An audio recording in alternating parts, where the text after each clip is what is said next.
No Other Land is a documentary that came out last year, and we have talked about it when it came out around February. Talking about basically, it covers the story of one of a Palestinian person in one Palestinian village, and talking about how he is sort of how Israel is destroying the villages, destroying the land, and trying to sort of force them out of it. Or is it something different?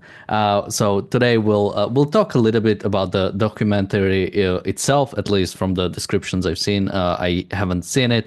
It's not really shown anywhere that I've seen. But something it did. Some people that did see it are people at the Oscars, because it won the Oscars Best Documentary Award. So we'll also talk about that and sort of why this happened.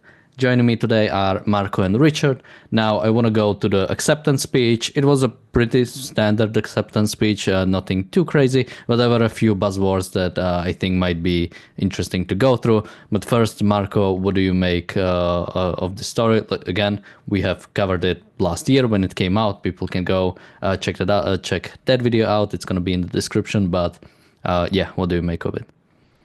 Yes, this so-called documentary won Berlin last year. Unfortunately, didn't make it early enough to qualify for the Oscars, so that's why it's winning the Oscar now. It's it, a tip for any filmmaker out there: if you want to win an Oscar, just do something pro-Palestinian and make sure that you blame Israel for whatever happens in the world, and that's more or less guarantees you an Oscar. And that's the only thing you can take out of this event, really. The Oscars have been weaponized clearly by the left, which is more than prevalent in the artist brigade and world. So they do what they do. They just promote their own propaganda, and the harshest and the more anti-civilization they can be, they will find an outlet for their craziness there. So this year happened to be documentary about. I mean, the content of the documentary itself is laughable because it's making some historic claims which are not even believable. But apart from that, doesn't matter. The whole point is that Palestine good, Israel bad. That's enough. That's all you need to know. Yeah, I mean, you can certainly say that this film's milked the awards season for like a year and a bit, hasn't it? Starting off with the Berlinale, over a year ago, back in February last year, and winning, to be honest, a whole shed load of awards since, including the BAFTAs for Best Documentary, ahead of winning the Best Oscar documentary. So it goes to show the prevalence of anti-Semitic juries, of undisclosed identity and all sorts of these award ceremonies. I mean, essentially, what is the best documentary category these days at the Oscars? In our mixed economy, it seems to be the best pressure group category, doesn't it? It seems to be where the pressure group of the day competes with other pressure groups on other subjects, using the argument from pity to win a celebration of victimhood award for their particular cause, and thereby to elevate their cause and to amplify it, in front of the clapping classes. I mean, that's a summary of what we see going on here, and it becomes a snore fest, but also worse than that, it becomes the promotion of evil, and it becomes a promotion of evil by what should represent, the absolute pinnacle of a celebration of talent and achievement.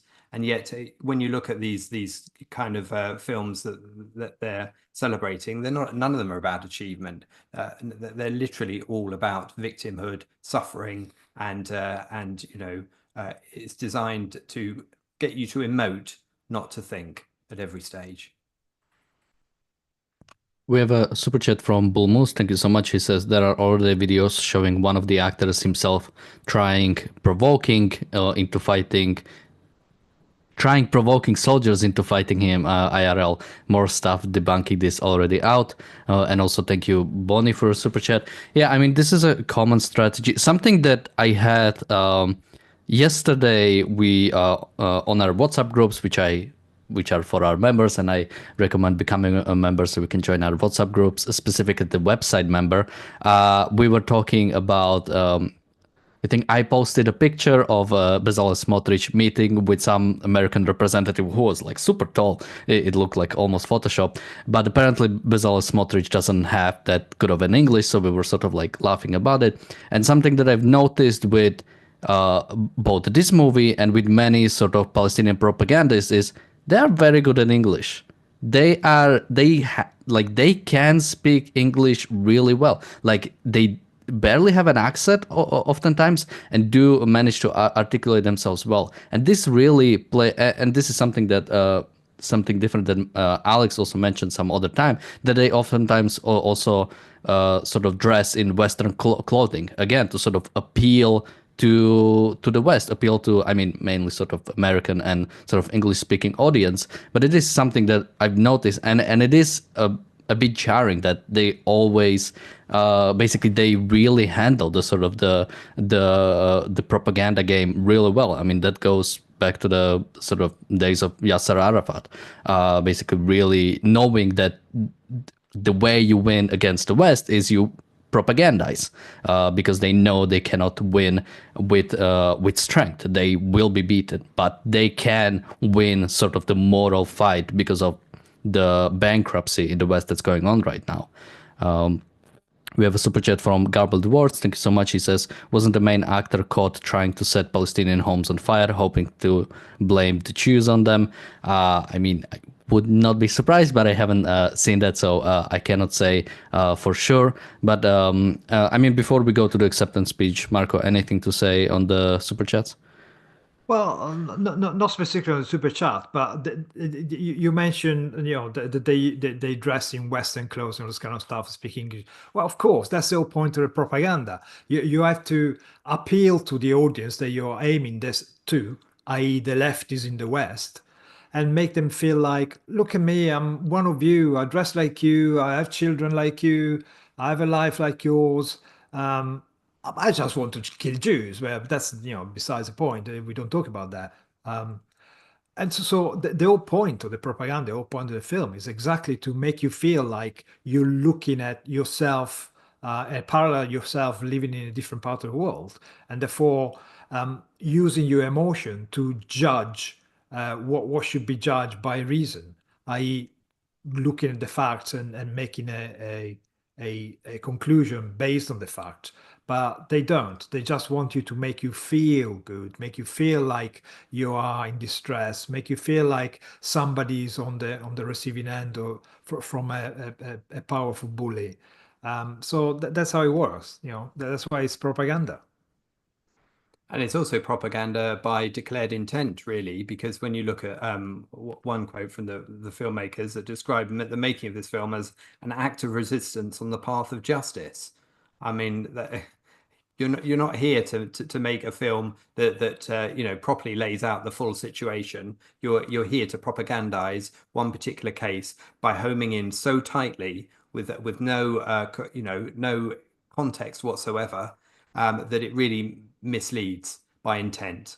And that's exactly what this set out to do, and has succeeded in doing, insofar as it's been awarded by so many prizes, and therefore has gained so much attention. Not that many eyeballs have necessarily seen it, and of course that's another nature of this particular field, which wants the virtue signaling, but knows full well that people aren't actually going to go out and pay their own money to see it in any numbers. But that becomes totally secondary, and of course not relevant.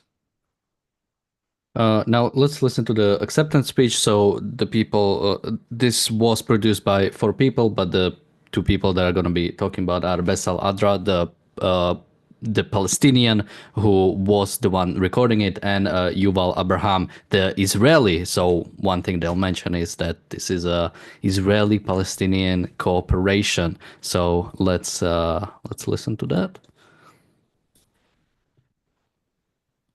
And the Oscar goes to No Other Land.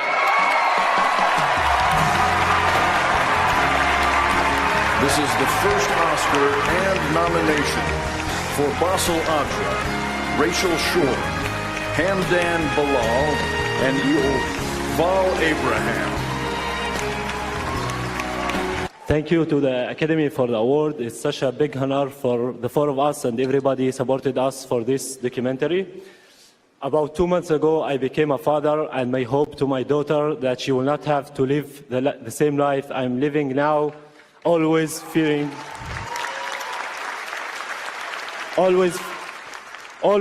settlers' violence, home demolitions, and forest spill displacements that my community, Masafir Yatta, is living and facing every day under the Israeli occupation. No other land reflect the harsh reality that we have been enduring for decades and still persist as we call on the world to take serious actions to stop the injustice and to stop the ethnic cleansing of Palestinian people.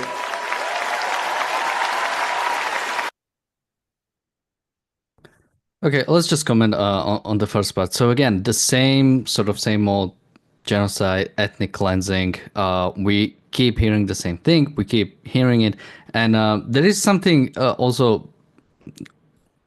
I don't know what to call it, but so really weird about this obsession about land and about sort of like keeping the land. Now we'll go to even specifics of what specific land they are talking about and how much tie they have to that specific sort of part. We can cover that after we finish the acceptance speech. But yeah, at some point, if you keep losing, if you keep sort of failing at realistically wiping out Jews, but even if you want to say that you keep failing, at some point, why aren't you trying to do something different? Why is it this obsession about this? Really, I mean, it is tribalistic obsession with no, we have to stay here, we cannot be anywhere else, and that's it. I mean, people have been moving around throughout its history. It's what humans have been doing, and if we haven't been doing, we would still be in like one place in Ethiopia. I mean, this is what happens, and I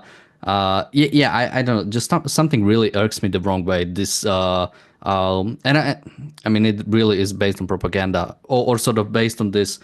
They need to stay there to have constantly something to put against Israel. That's why the refugees, the Palestinian refugees, are never resettled anywhere. They are a political tool to keep bashing Israel. But yeah, Marco, what do you make of Basel Adra's acceptance speech? That's part of the bigger propaganda, isn't it? But by talking about a Palestinian filmmaker, you effectively imply there is a Palestine. Has never been, never will be, hopefully, a Palestinian state.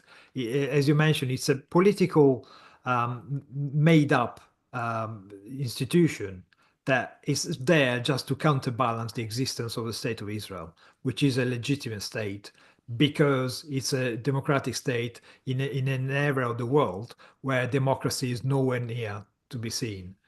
And of course, these people keep telling us how oppressed they are, how terribly treated they are by Israel. But this guy is at the Oscar. Can you go to the Oscar?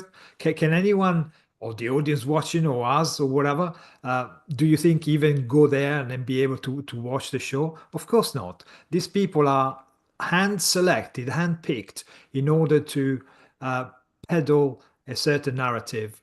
The other one is bitching from the university office.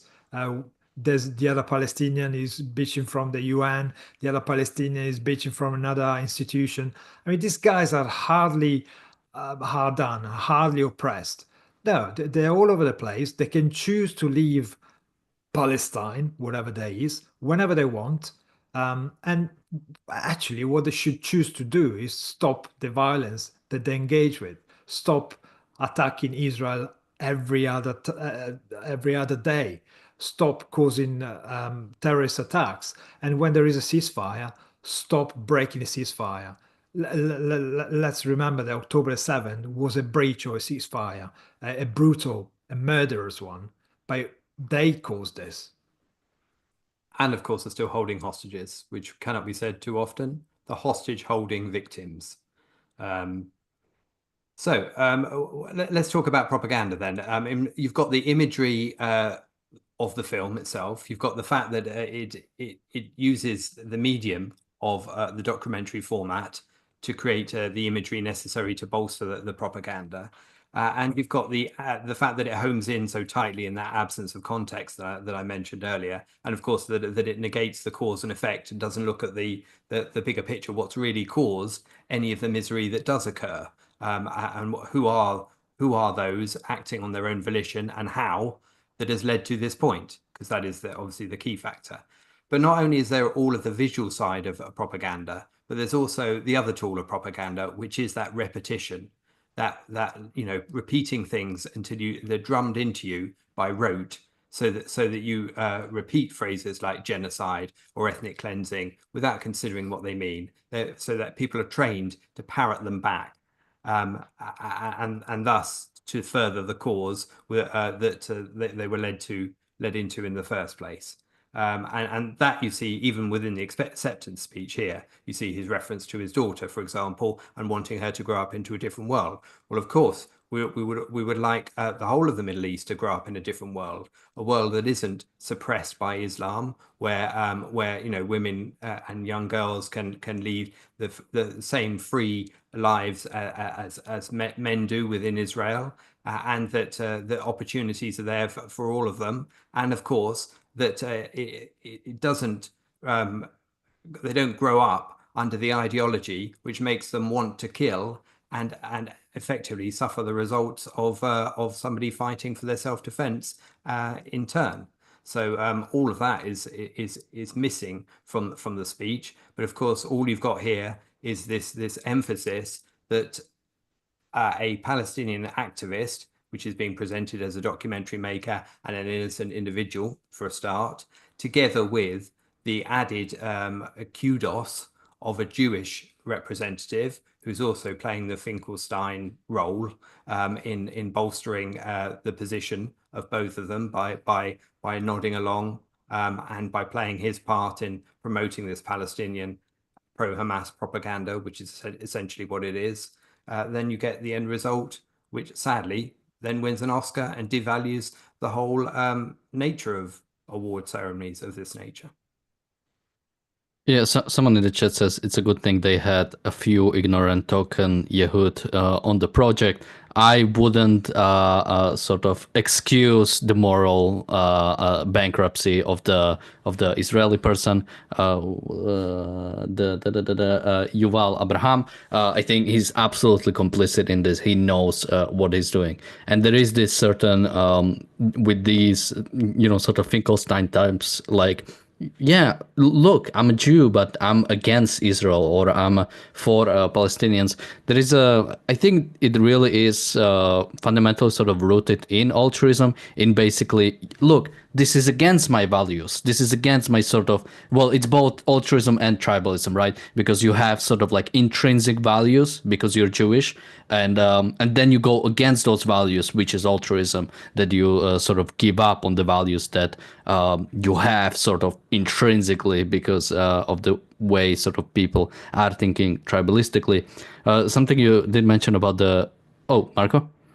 Oh, well, I was saying it's also a real politic, isn't it? You have one side and the other, so the two sides, they must be right, You have a sort of golden mean. It's not just the Palestinian point of view, it's the Israeli as well. So by putting the token Jew in the midst of the Hamas propaganda, effectively, you sort of, I don't know. You make up this kind of aura of credibility for the whole project because, oh, look, there's an Israeli there, so it must be true. So, the truth is always in the middle, isn't it? According to this screwed up altruistic world we live in. And they, without analyzing the fact that, okay, it might well be Israeli, but he still hates the state. I mean, we have here people in Britain who hate Britain, who hate its history. They happen to be in government right now, but it's a different issue. So the fact that you have somebody from Israel there, what does it say? It doesn't give legitimacy to the claim of the so-called documentary, and at the same time, that doesn't really say anything about the state of Israel itself. Yeah, also, because Richard, you mentioned sort of they keep repeating the sort of the same lies until it becomes true, which reminded me of a really nice song, all those very cynical song from Bo Burnham called "Repeat Stuff." It's about something completely different, but it has a certain amount of basically it's the old, tired sort of something that works. Let's just do it over and over again. This is what works, and I guess in some ways it applies like anti-Israeli propaganda. It works. Let's just keep doing it.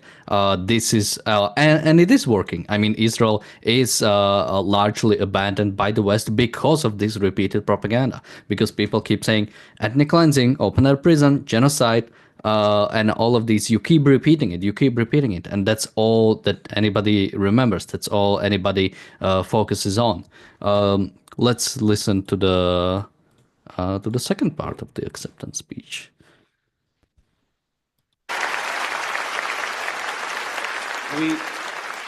We made this film, Palestinians and Israelis, because together our voices are stronger. We see each other. The atrocious destruction of Gaza and its people, which must end. The Israeli hostages brutally taken in the crime of October 7th, which must be freed. When I look at Bassel, I see my brother, but we are unequal. We live in a regime where I am free under civilian law, and Bassel is under military laws that destroy his life and he cannot control. There is a different path, a political solution without ethnic supremacy, with national rights for both of our people. And I have to say, as I am here, the foreign policy in this country is helping to block this path. And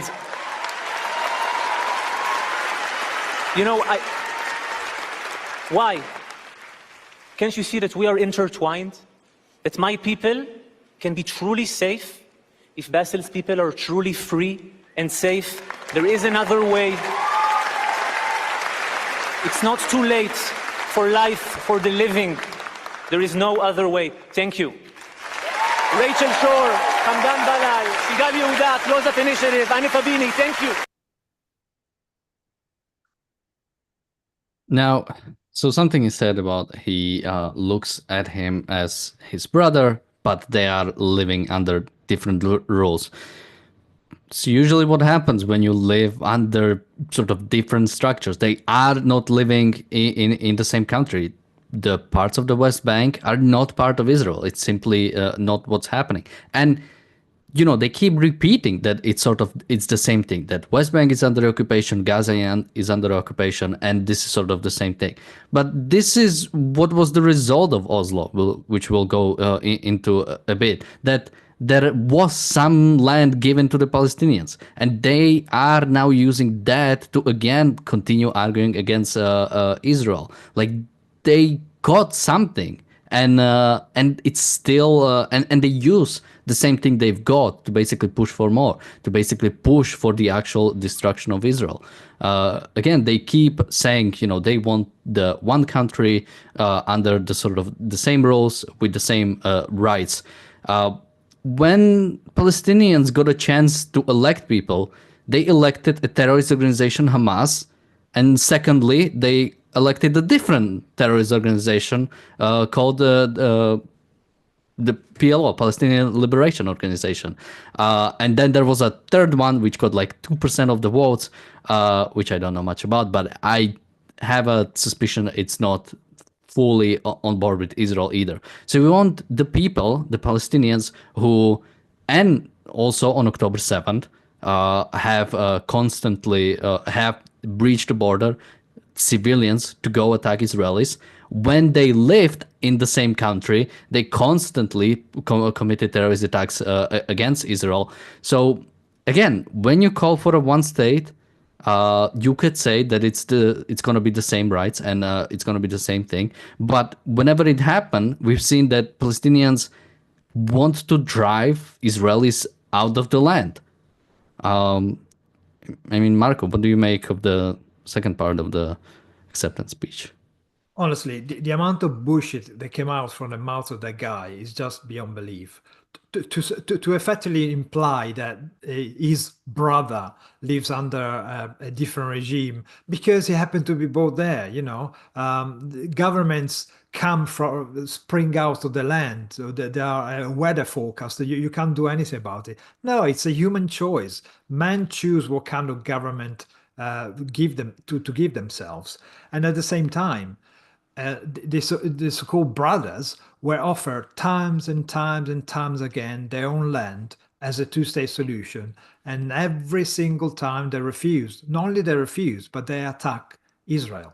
Happened in 48, happened number of times, over and over and over again. So they chose not to live in peace. They chose not to have a land where they could raise their children, in freedom, all this kind of crap, but they don't care about it. The only solution for them is the final solution when there's no Jews, no Jewish state.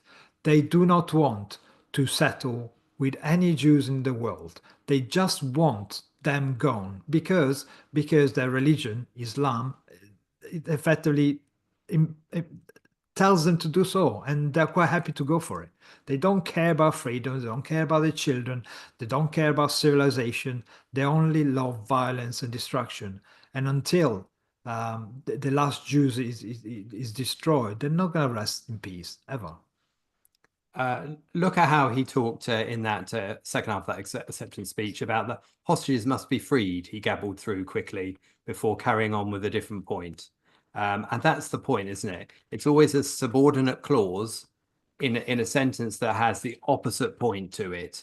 It's mentioned briefly and quickly, and of course it's mentioned in the passive form, as if, so hang on a minute, stop there.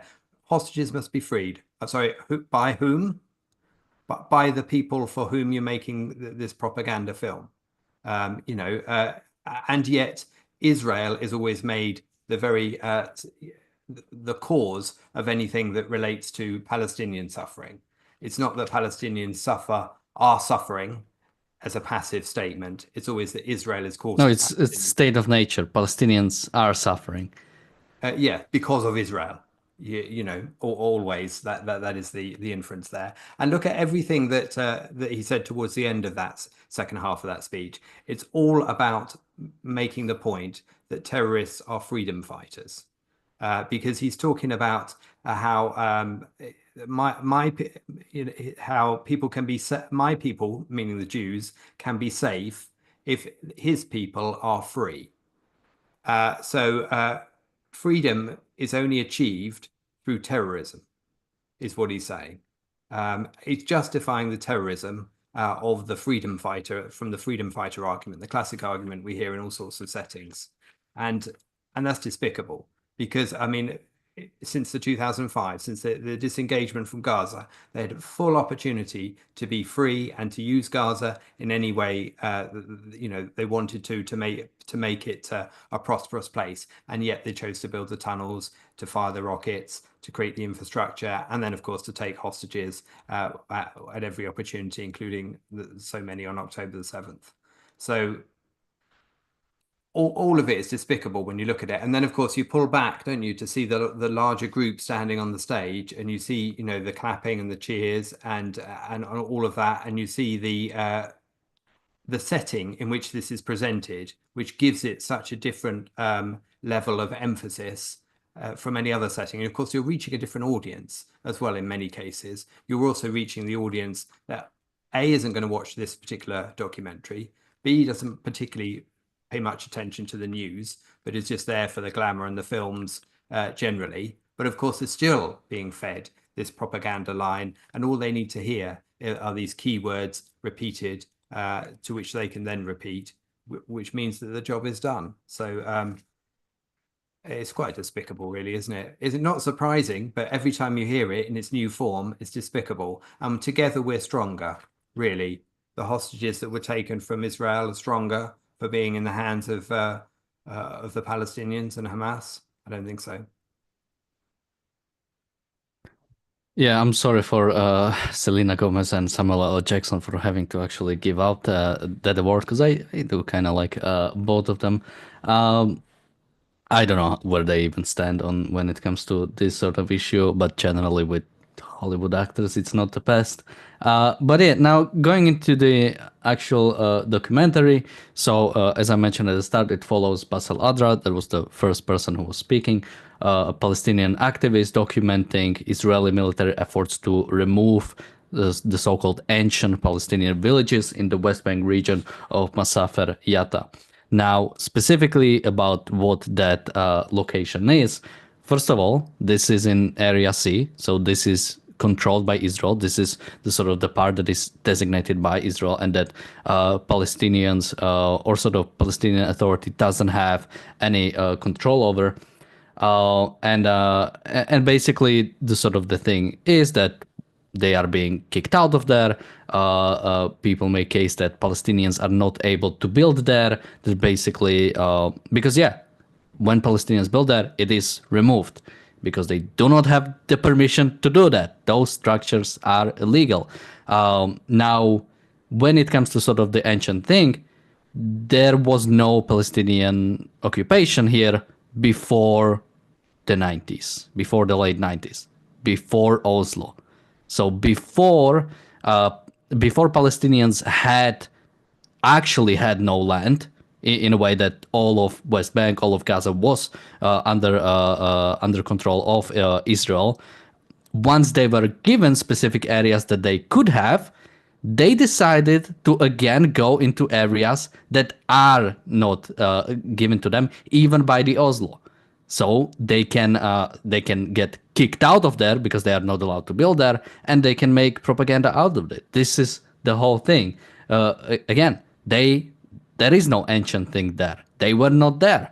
They started being there once they realized, okay, we have Oslo, we got some land out of Israelis. Now let's actually push for more. Let's kick out Israelis. Let's kick out the Jews out of even the areas that were not given to us. So every time, and similar to Gaza, once they were given Gaza, they are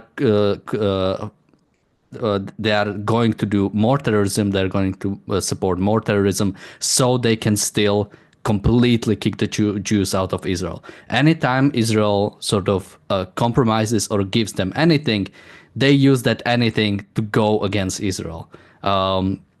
I mean, Marco, what do you make of I'll just mention one more point, because basically this land was it was a designated military training zone in the 80s, and then when the Oslo happened, basically IDF initially permitted seasonal use of the land for agriculture.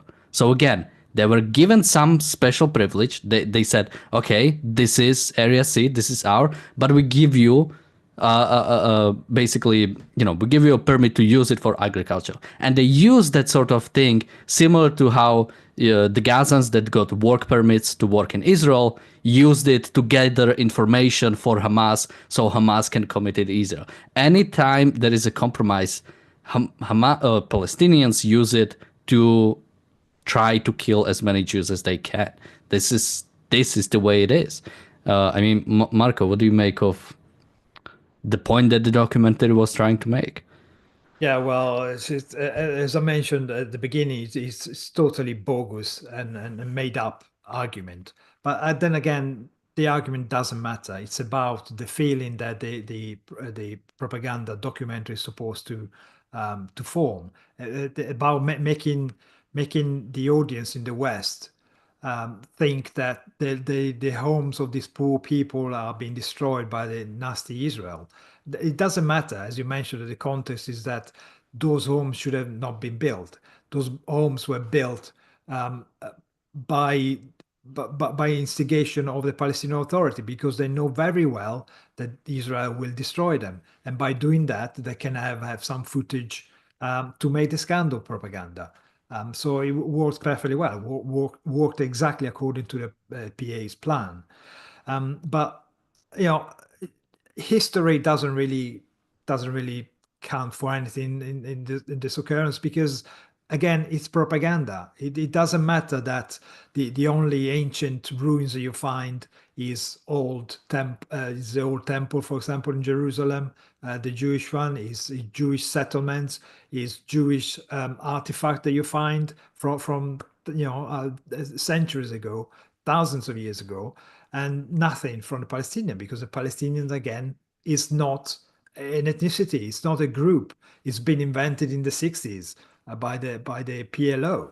I mean, all the stuff, archaeological evidence, historical evidence, even the stuff from the 20th century, all the stuff written when the British Mandate was governing the area, that documents how the area was empty. There was no settlements. It's largely desert.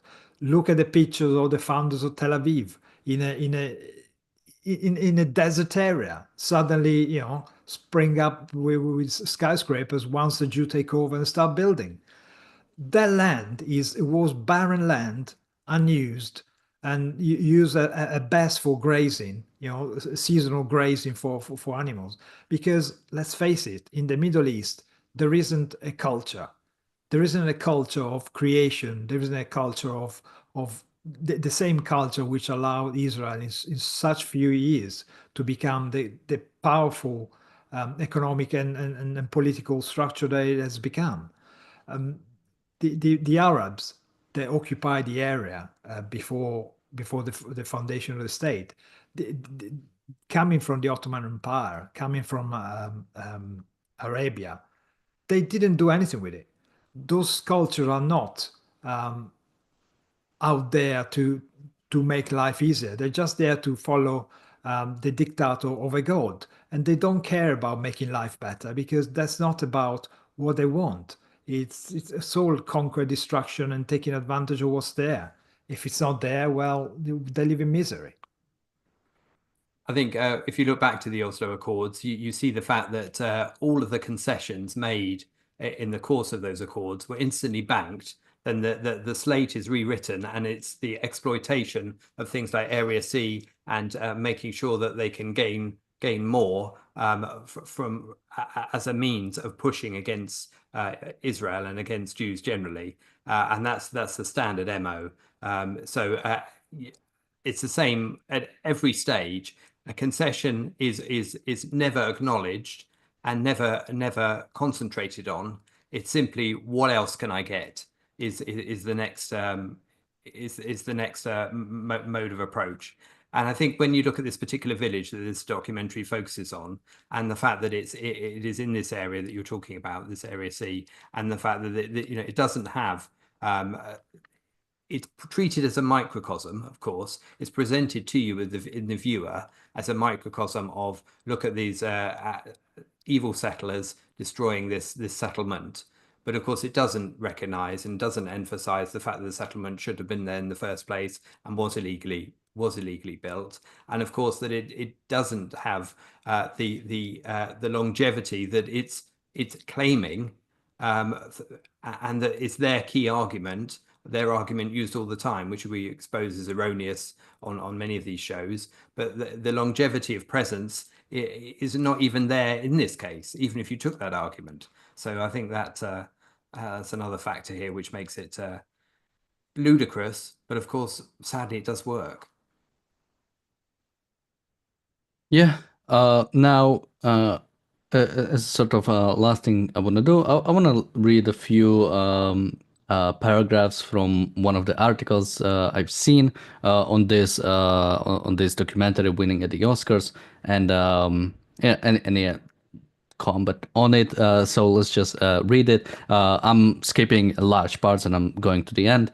And now take an Israeli song, Ayn li Eretz Acheret, or I Have No Other Land, a poetic anthem of Jewish survival, and twist it into No Other Land, a weapon against the very people who wrote it. This act of cultural appropriation is no accident.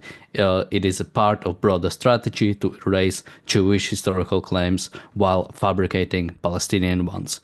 Now, So they basically take like an Israeli song or a Jewish anthem and use the sort of the words of it to sort of put it on this. So again, like that is an actual cultural appropriation. That is taking something from another culture and trying to make it of your own. Now, again, I think the sort of Jewish ties to the land, I don't think are sort of as important of an argument for why Jews or why Israel itself should exist in the region. But again, even then, the fact is that, yeah, if you want to make any sort of historical claim, the fact is that Jews have as much of a right to the land as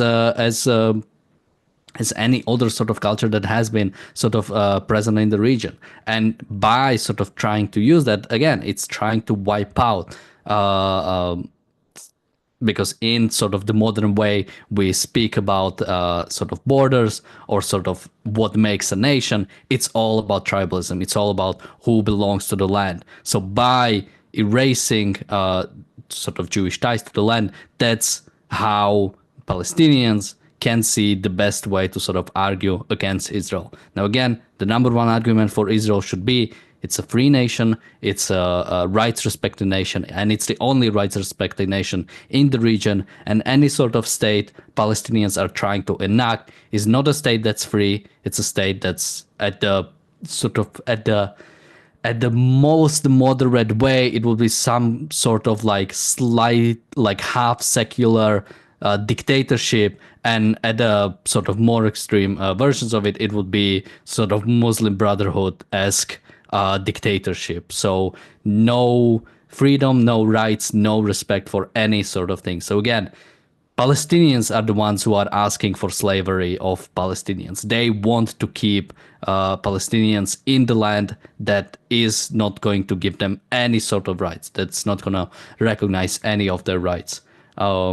I want to read through the rest of the article, but Marco, anything you'd like to comment on?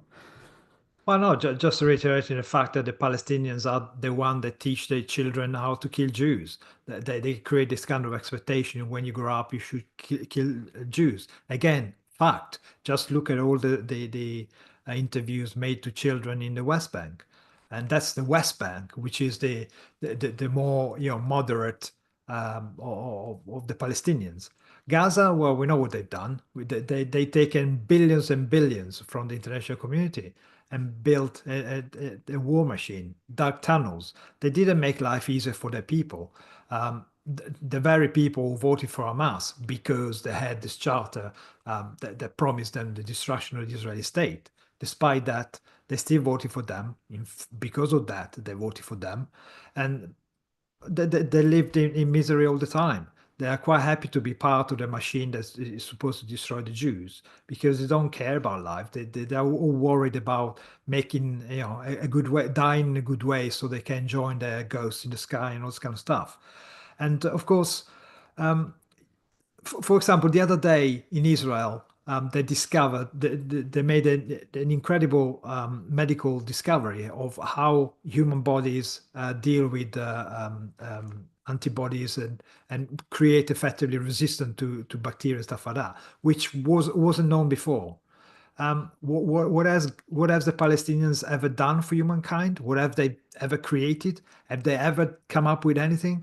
No, even the weapons that they use, they're parasitized from the West. They haven't invented anything apart from new ways of destroying the Jews and killing people. So, all this bogus land of plenty that will come once the Palestinians are free and they can create the civilization of love and peace and high technology. Bull. They showed once again in October the 7th what kind of people they are. Savages, nothing else. I think just on your point about cultural appropriation, which normally is a phrase which makes me roll my eyes, and it's about the crime of wearing a sombrero to a fancy dress party, for example. But it's absolutely appropriate as you've raised it in this instance. And what is that about? That's about literally the parasitism, again, the leeching and stealing of a fact that relates to somebody else's culture and applying it literally to your own in order to remove it from them and to add it to you. Now, so I mean that's a very valid analysis of it that you've given, and calling it a cultural appropriation there. And I think what it is really at base is an inversion of reality. It's the flipping round of what's really true to be its exact opposite, which is why you turn "I have no other land," the Hebrew song, into "no other land," and of course you drop the I in the course of that, the I representing the Jew, which is now erased from this, and what's left becomes the "no other land," the demand of the Palestinians to replace it. Now I should mention this is an article from Jonathan Sacerdoti. It's called "No Other Land Isn't What It Means." I'll link it in the description afterwards. But now just continuing a little bit more, he continues, "But why, they demand, is there such an outrage every time a film about the Palestinian suffering wins an award? Is this not proof of Israel's refusal to confront inconvenient truths? Hardly. The issue is not the film depicts Palestinian suffering. The issue is that it distorts reality, reducing a complex historically grounded conflict into one-sided morality play. It is not a documentation. It is a political theater." And yeah, that is exactly what it is. Again, when it comes to sort of the way it's set up so basically it's like when camera starts after you punch the other guy, and now he's like coming after you, and you record only how he beats you up. All of a sudden nothing happened before, and this is the same thing is going here. Palestinians came into an area that they had no right to be in, they had no permission to be in, started building, and then rightfully so, got removed the land because they got removed, the structures got removed because they had no permission to be there. This is what it is. But the narrative is, we've been here for 1,000 years. These buildings have been here for 1,000 years, and now Israel is coming in and trying to destroy all of it. It really is political theater. That is nothing else. And again, the problem with Palestinian films is all of them are like this. All of them are simply sort of these sort of Palestinian propaganda. You don't see, and now I might be wrong, I don't really follow that much of Palestinian theater, but you don't really see sort of like normal stories that are not from the region, that are not speaking about how Israel is evil, that are just stories about something different. All of them, or at least many of them that we have covered, do carry a political message. It's what Palestinians are. Palestinians are simply propaganda against Israel. There is no other reason for the existence of the so-called Palestinian people. It's all a result of the so-called resistance to Israel, which is a resistance to the West, which is a advocacy for killing Jews. I mean, it's nothing else really. Marco? Yeah, well, documentaries are supposed to be factual things, and you're supposed to gather something and present the fact as they are, and show the document relating to your points. And of course, the fact that you suspend every sort of logical argument, or even any argument, as you mentioned, you present the fact halfway through without talking about the context, without talking about the background, without knowing who's involved and what's involved. You just focus on the human tragedy, on the element of the story that generates more emotionalism, because you don't want people to think based on the facts. As I mentioned earlier on, the facts, the archaeological facts, the historic facts show that those areas were unpopulated. They were, if you like, used by man the first time when the Israeli turned up, when the state of Israel was formed. And then, to look at the evidence would invalidate immediately any claim that these people have or want to make. So you go straight in with the emotional take and ignore the facts, because the facts will support reality. And you cannot fake it. You cannot fake it. If a fact is an objective statement of reality. Well, that's what it is, and no amount of hate for the Jews will ever change what's been.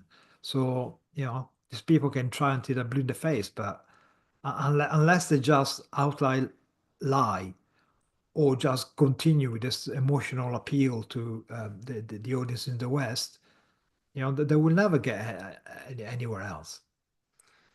And I mean, as I said at the start, but just to reiterate the point, this is this category of documentary is activism masquerading as an informative category of filmmaking, which it isn't, of course. You look at some of the other films within this; they're each treating different issues. One's about Ukraine suffering, one's about the Me Too movement in Japan. They're all got their own special pressure group feature that they're trying to promote, their own special virtue signaling issue. And whatever the merits under any particular case when looked at, that's not how any of them are presented. They're all presented in such a narrow focus, and it's with such a clear intent. I think that's one of the key aspects which you can draw from this. I was going to say something else, but Yeah. This is sort of the last thing I want to bring up, and I can also read from the article.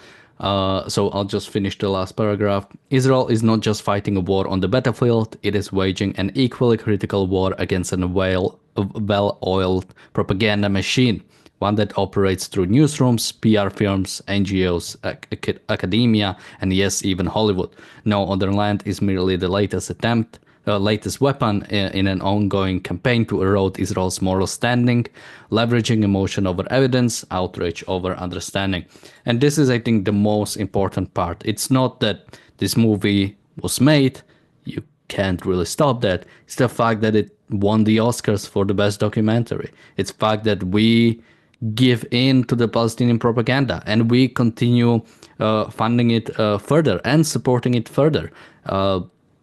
As you mentioned earlier, this is not the only award it got. It got many awards, and there is no one is questioning about how it was made. No one is questioning about what is really behind the picture. It's just shows a nice story. It shows Israel as the bad guy, and it's winning the sort of Western, maybe not specifically the people, but sort of the intelligentsia. It's winning the support of the of that sort of class, and that's what's degrading the moral support for Israel. That's what's degrading the support for justice, the support for the right thing, and is indirectly supporting terrorism, is indirectly supporting the wiping out of Jews through stuff like this. It's important to sort of remember that this stuff has an effect. What is the mainstream art form or the mainstream sort of things that are being watched are going to have a huge influence on what people think or how people look at the world. And the West is doing no justice to justice at the current rate. Marco, any last thoughts on this? Yes, I mean, as you mentioned, we're talking about the Oscar. This thing has won an Oscar, i.e., members of the Academy of Arts and Science, science, talk about, shitting on a concept. They voted for this thing as the best piece of propaganda that they came across. They knew exactly what they were looking at. So, okay, some people do not understand what they're actually looking at, and so they just go along because it's fashionable to be pro Hamas. But most of the other people, I'm sure, they knew exactly what they were doing when they decided to vote for this documentary. And as you mentioned earlier on, this continued repeating of slogans and repeating of words are designed to detach the meaning of the world from the actual concept that the world represents, so that these people, these automatons, automatize the use of these words and just spew them out every time they hear about Israel, or automatically talk about genocide, talk about occupation, all this kind of made up story, made up words, made up uses of the words. which have been repurposed in order to support Hamas. And of course, if you do not support Israel, the only democratic state in the Middle East, you automatically support the people against them, which are autocrats, theocrats who want to destroy civilization as we know it. And you will never, I bet you that next year you're not going to have a documentary about how the same people who we are supposed to feel sorry about actually parading hostages and often in advanced malnutrition state, and how they kill children, and how they kill their mothers, and how they pretend that they're alive, and that they kind of give you false hope to the family, thinking they're still alive, and oh no, they're dead, oh no, they're alive, and causing this kind of not only the initial savagery when the hostages were taken, but also the fact that they keep torturing the families and the people who love them. So we're not going to see this kind of documentaries because, again, that would be about the facts, not about the events that they want, the pro Hamas want to make up. And going by what we've seen, it's a sad story. It's a sad reality to see people in the West pandering to what effectively are just terrorists, and not realizing that the victims here are the people from October the 7th. Not only the thousand people butchered during October the 7th, not only the 250 the hostages, 20 or 30 of which are still held in Gaza, but it's a whole civilized world. The people who believe that freedom of the individual should be protected, and that a state should protect individuals and allow them to be free, to live a good life. Pro-Hamas people do not want this. And it's about 24, isn't it, hostages in Gaza who thought to be alive at this point, and about obviously 59 or 58, 59 in total. But yeah, it's I think you cannot have ignorance as your defense here. And when you look across this whole period that the film has won awards, going back to February last year, and what you've seen in recent months, including all of those hideous propaganda activities of Hamas themselves on the stage as they release the hostages, and all of those evil psychological moves they do on the families, you are rewarding this film in the context of knowing all that, which makes it extra evil. This film is shown as being a documentary that comes from a Palestinian Norway backing, which is interesting in itself. And of course, Norway being one of those key countries that's been against Israel at the UN, etc., right from early on. And looking into one of the production companies, the Norway version of the production company, they've also got a new documentary out. This is obviously one of their key themes. I won't mention it by name. I don't need to promote it, but it's all about exposing an organization in Norway that is trying to stop the Islamification of Norway. And essentially what it is it's pitting free speech against hate speech, and saying that coming out against Islamification of Norway, particularly in some of the ways in which it's done via this organization, is hate speech. When really what you're looking at in the course of this documentary is hate itself being promoted, the hate of Jews, and hate as a means of gaining status, and of gaining property, land, and of course trying to kill the Jews in the process. So it's hideous to see all this, but it's no surprise. And of course it's a theme which runs through so much. And of course you look at those awards, all different countries all across the Western world, and they've all been supporting this particular film, which says a lot about the state of the culture within the West.